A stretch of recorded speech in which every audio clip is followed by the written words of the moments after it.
Olá, tudo bem? Boa tarde.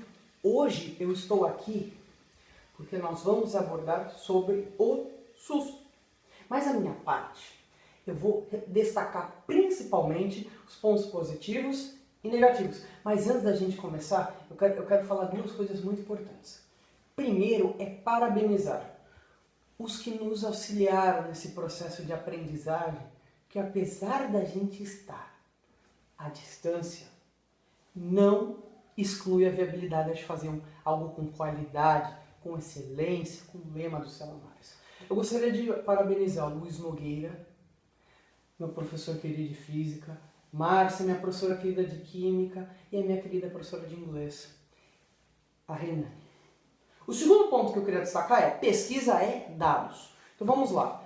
Eu estive inativo no meu grupo por um tempo, porque eu andei fazendo certas pesquisas e estudos que duraram no decorrer de uma semana, 2 horinhas cada um.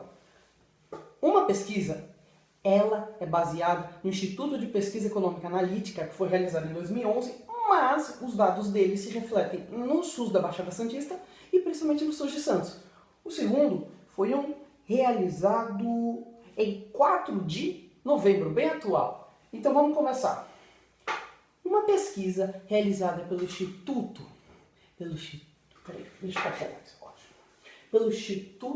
de Pesquisa Econômica Aplicada descobriu que as premissas que mais chamam a atenção da população como pontos positivos são: acesso gratuito, atendimento sem preconceito e distribuição de medicamentos. Ô Diogo, como é que foi esse estudo? Foi o seguinte: 2.763 pessoas estiveram incluídas, pessoas que eram residentes de domicílios particulares permanentes. E essa pesquisa que envolveu nesse grupo, houve questões não somente relacionadas ao SUS, mas também aos planos de saúde, porque todo mundo sabe que plano de saúde é o que arca um dinheiro muito grande. Somente uma parcela pequena da população é que consegue arcar com um serviço de qualidade. Mas hoje eu vou apresentar o lado bom do SUS. Vamos lá. Nesse estudo, uma das primeiras perguntas foi: qual é o seu ponto positivo, o que você acha que é positivo do SUS? O que a gente descobriu? 52,7% das pessoas afirmaram que o ponto positivo, um dos que teve maior somatória de porcentagem, foi acesso aos serviços prestados pelo SUS. 48% foi atendimento universal e 32,6% foi a distribuição de medicamentos. Outra coisa, esse foi o primeiro ponto que foi destacado como mais importante. Qual foi o segundo jogo? O segundo que envolveu nossa pesquisa. Você já ouviu falar de um programa chamado, eu acredito, PSF, Programa de Saúde da Família? Você sabia que nessa pesquisa, todos envolvidos, sabe qual foi a porcentagem? 80% das pessoas que participaram dessa pesquisa afirmaram. Não foram todos, foram aqueles que receberam integrantes do PSF, que é Programa de Saúde da Família, na sua residência, afirmaram que o serviço era muito bom ou bom. Vamos continuar com a pesquisa. Vamos lá. O terceiro ponto que foi mais bem avaliado, mas também teve uma controvérsia em relação a isso, foi atendimento por médicos especialistas. Teve maior proporção de opiniões positivas, porque é ótimo a gente ter um médico, um sujeito que está especializado para nos atender, claro. 66,6% dos entrevistados disseram que o serviço é muito bom. O problema é 18,8% afirmaram que o serviço super negativo. E a outra base de pesquisa que eu usei, a gente vai tratar sobre isso com um pouquinho mais de detalhe. Vamos continuar. Apesar do reconhecimento da importância do SUS, porque, vamos lá, o SUS teve uma importância que você não faz ideia, principalmente em relação à distribuição de vacina, de medicamento, do HIV. Dados comprovam isso. Então vamos lá. O estudo aponta que 42,6% dos brasileiros afirmam que os serviços prestados pelo Sistema Único de Saúde são regulares. 28,9% afirma que o serviço é excelente, de boa qualidade. 28,5% acredita que o serviço é precário e precisa de mais melhorias. Abordando essa parte, nós vamos vir aqui. A segunda parte de todo o estudo que eu fiz essa semana. Vamos lá.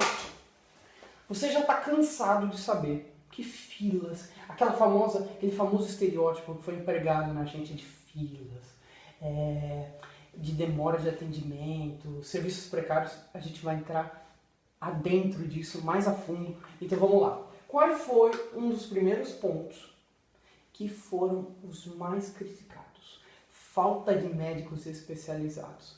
Porque na verdade, falta de profissionais. A gente sabe que com o avanço do EAD foi mais possível a gente entrar no processo da educação, de educar futuros representantes da medicina de diversas áreas. Mas o que aconteceu? Os despreparados, os profissionais de saúde que estavam despreparados foram principalmente aqueles que estudaram em faculdades que não tinham suporte educacional e principalmente materiais de qualidade para poder adicionar na carreira dele. Por isso, a gente sempre tem que tomar cuidado antes de a gente ser atendido por um médico. O segundo dá mais medo. Quantidade de médicos. Olha, eu vou falar para vocês. O problema não está só no fato de a gente ter profissionais despreparados. O buraco é muito mais fundo. É a distribuição. Você sabia que, de acordo com o Conselho Federal de Medicina e do Instituto Brasileiro de Geografia e Estatística, o famoso professor Paulo Tarso, ele aborda com muita frequência nas suas aulas sobre isso, existe um médico para cada 470 habitantes no Brasil. Mas agora lá vem uma informação que vai consolidar esse trabalho. Regiões, principalmente Norte e Nordeste, a quantidade é muito menor. Chega a um médico a cada 953,7 habitantes. Você sabe o que é isso? Um médico. Qual o problema disso, Diogo? O problema é que países mais desenvolvidos apresentam um número muito maior do que esse. Agora vamos lá. Segundo a OMS, há aproximadamente 17 médicos para cada 10 mil habitantes no Brasil. Em países como Europa não é um continente. França, Itália, Portugal, Espanha, Suécia, Dinamarca, Noruega, Finlândia. Você sabe que descobriram? Que chega a 33. Olha só como o número é maior.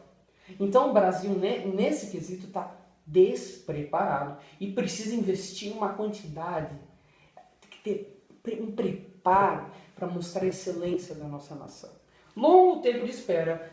Uma pesquisa realizada pelo Indicadores de Percepção Social descobriu que 39% dos entrevistados, olha só, se prepara o que você vai ouvir, 39,8% dos entrevistados, olha só que grave isso, adotaram o plano de saúde.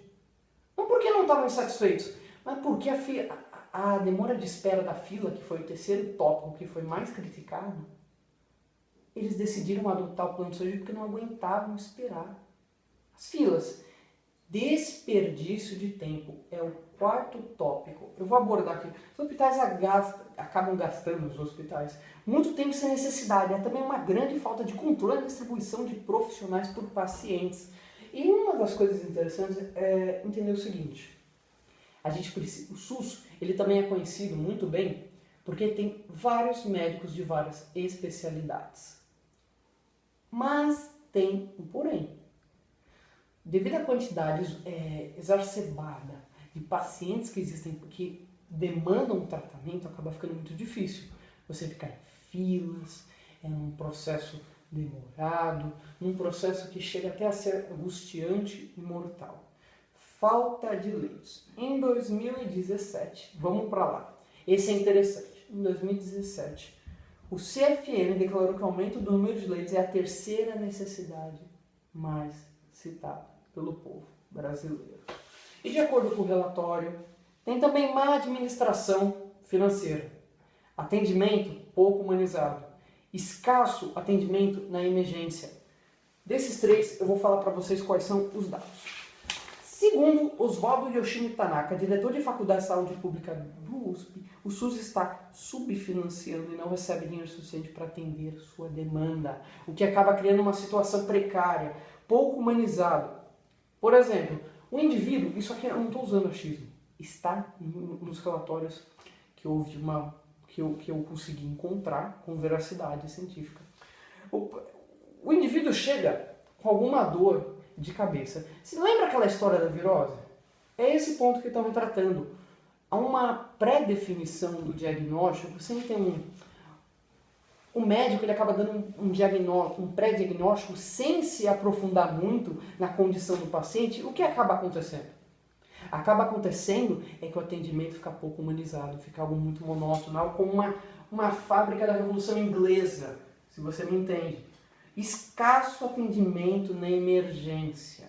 As emergências costumam ser os pontos mais preocupados e procurados pela população que exigem um atendimento rápido e de qualidade. Alto número de mortes também. Isso é triste. E esse aqui eu tive que dar uma abordagem um pouco maior porque é um assunto muito delicado. Eu vou falar para vocês.